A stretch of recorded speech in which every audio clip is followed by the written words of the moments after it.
So again, Sarah Michael, thank you for Sarah Mike. Well, Sarah Mike, thank you for joining me today. And this is the brief bio that you sent me. Sarah Mike lives in Maryland with her wife and cat. She swore to Sappho that she would go unwillingly. She has been previously featured in Stone of Madness, Samjoko, Dracula, Beyond Stoker, and an anthology of trans writers called Figuration. And so again, thank you so much for joining me again. We had a bit of technical difficulty last time, but we're gonna get to go now. So again, can you just say your name and then just read the excerpt of the piece you have prepared? Yeah, of course. Yeah, I'm Sarah Michael or Sarah Mike. Go by both. Yeah, I'll read this selection from the story I had published in Samjoko here. Nakona's fingers ached, the bones inside his skin old and brittle. It was a great effort to move them, so Nakona did not bother anymore, leaving his hands to remain perpetually curled inward. It was as if he had no hands at all. The warm smell of food wafted over to him. Roasted corn and fresh sumac came to mind. Dakota had decided to watch the sun drop past the tree line before heading inside to eat with his wife. He didn't know how many more sunsets he would see, and they were each unique. Dakota liked to think each sunset could summarize the events of the day in the swirling clouds it left behind, and the blend of colors as it disappeared. He watched the familiar reds and oranges be struck by a foreign purple. The contrast was pleasing to his old eyes, but he noted the invasion of the cool color. It was an intrusion, no matter how beautiful it was. Once the sun was finally gone, the cold was uncontested, and Nakona wrapped himself in a shawl as he staggered back to his cabin. A white woman was waiting for him by the steps up to his abode. To say she was white would paint a picture that was wrong. She did not look like any of the other European women that had settled everywhere. Her skin was pale, like one in death, and the lack of pigment extended to her hair. It was not an old silver like that of Nakonha's, but of a snow white that signaled an ill omen. Nakonha would think her a part of a tribe far to the west, a tribe rumored to have strange warriors with pale skin and red eyes. But it was clear that was wrong. Her eyes were a voidless black, and her dress was far too European to be anything but. "What brings you to my home?" Nakonha said. The woman's voice was as cold as the wind, the loudest whisper Nakona had ever heard. "I was told you were taking visitors." "I was, but the sun has dropped," Nakona said. "I apologize," said the woman, "but I had to wait until the others were gone." And thank you so much. Actually, I can't understate, overstate how much I really enjoyed this story. Actually, I was really quite surprised by it. Just Thank you. how well it was put together. And before we get into the story, actually, the first question is just in general. These are all kind of general questions, and you can take them as you want to. What is your general process of writing fiction? It's a little bit chaotic, I think. I get ideas every once in a while, and I'll write the idea down. Sometimes I'll try the idea out, right when I get it to see if it takes me anywhere. But oftentimes, I'll get a little bit into an idea and then I'll drop it for the time being. Usually, how a story comes together is I have multiple of those half-formed ideas, and they kind of just come together into one story. This one is a good example of that. It was kind of two ideas that kind of uh, came together. Just real quick, I noticed you have a ton of books back there, so I guess Yeah, you're a voracious reader. yeah. And I'm actually curious, like when you write, is it do you start off on paper and then you put it on the computer, or like do you just start on the computer first? Like, how do you do that? So usually when I get my ideas, I usually carry around a little journal with me to like write them out and write what I'm thinking. But the actual writing process I do completely on the computer, just on like Okay, a word processing okay. software. And then, without giving the story away, Yeah. what is this story about?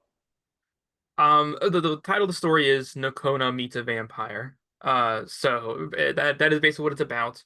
Um, Nokona was a real person. I'm currently getting a bachelor's in public history, so I do a lot of historical research on stuff.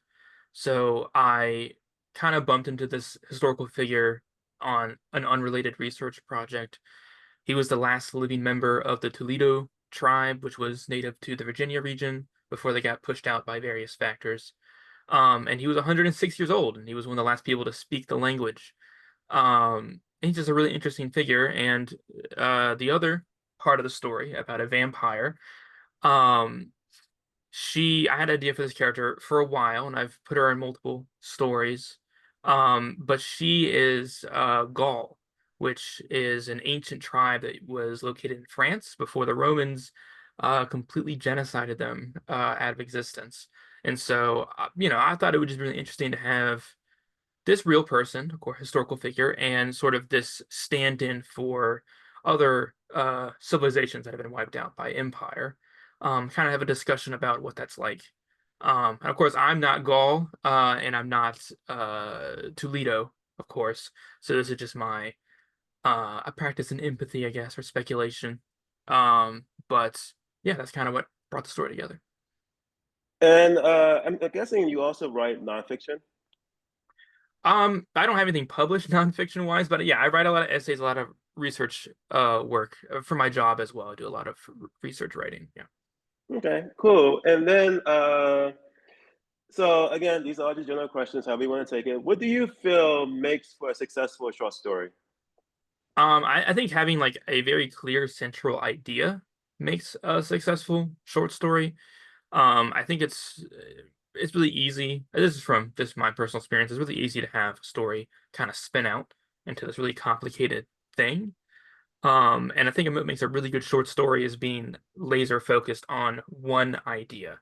Um, so this one, for example, is really focused on the idea of surviving cultural eradication and old age. Like it's a really laser focused idea, even though it's like a lot of stuff going on, Native Americans, vampires, that kind of stuff.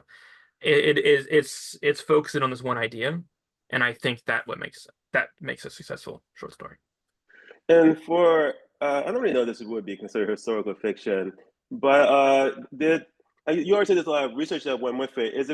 Was it really complicated to actually put it down on a page, the computer either way, or did it come like relatively smoothly when you were actually writing it down? So that's an interesting question. I think because there's so very little about this person, it lets you kind of fill in the blanks of their imagination a lot easier. There's only really one paper that this ethnologist wrote named Horatio Hale back in like 1800s. He wrote a paper where he wrote about his interview with Nakona here. That's the only information we have about this person. So I read that, of course, and there's a couple websites online that is sort of cataloging the Tulio language, and I use that as a point of reference as well. So if you're writing about a different historical figure, there are probably more historical work being done for sure. But for this one, since the information is so limited, I made sure I stuck to what we know, and then I kind of tried to extrapolate a little bit. Like we know he had a wife that was Cayuga. I don't know if I'm saying that right. And so I include her in this, but of course we don't know her name or anything else about her. So I was able to kind of fill in those blanks um, a little bit. So I think historical fiction is most interesting when, of course, the facts are right, of course, but you're allowed to kind of let your imagination use those facts to make a narrative. And then maybe when I was a teenager, so probably like 30 years ago, I was given advice, which I actually thought was really bad advice today, but as I thought about it over time. But I was told, don't write about vampires because vampires have been overdone. They've been it's an overused trope. There have many, many, many stories about vampires. And Hmm. again, I actually think if you look over the past 30 years, this wasn't really great advice. But you took the vampire and you did something new and unique and original with it. So what tip would you give to people on how to create like these tropes like werewolves, zombies, what have you, these kind of overused tropes to make it kind of newish and more unique and original? What tip would you give to do that? Yeah, I think it takes thinking outside the box. It takes looking in unexpected places. And I think also, and more importantly, you need to figure out why you like these quote unquote overused tropes. I think the one of the two aspects of vampires I love a lot is the immortality. I think it's a really fascinating thing to write about, and the really weird weaknesses. They have to follow really specific rules, and they're really confined into how they have to conduct themselves, like having to be invited into places or, you know, not being able to cross running water, stuff like that. I really like that aspect of vampires. So I think if you want to write about like werewolves or ghosts or stuff like that, focus in on the aspects that you like about it and then figure out a way to use that in a creative way. I think that's my biggest advice. And besides vampires, have you actually taken another one of these uh, kind of mythological overused tropes and written about them? Have I ever done that? Yes. Not necessarily. I had an idea for a werewolf story bounce around that I haven't really nailed down quite yet. But really, I've written a lot about vampires in my little biography. I got a piece published in the Dracula fan magazine. So I have an affinity for vampires specifically. But the other stuff does interest me. Okay. And then the final question, and this is probably there's so much stuff out there that might be hard to narrow down to just one. But can Mhm. you name a vampire fiction that you thought was of all of them that really stood out to you as exemplary, and then why? Yeah. And that is a that's a tough one. I can think of so many off the top of my head right now. But I'm gonna give an unconventional one. There's a book called Drachenfels by Kim Newman. I think he's writing it under a different name. But Drachenfels is about a vampire named Genevieve, who is part of a group of heroes that save the world from an evil, like big evil wizard. And then the book takes place like 10 years later and kind of like in the aftermath in dealing with like the fallout of that and the fame of it and stuff. It's a great book.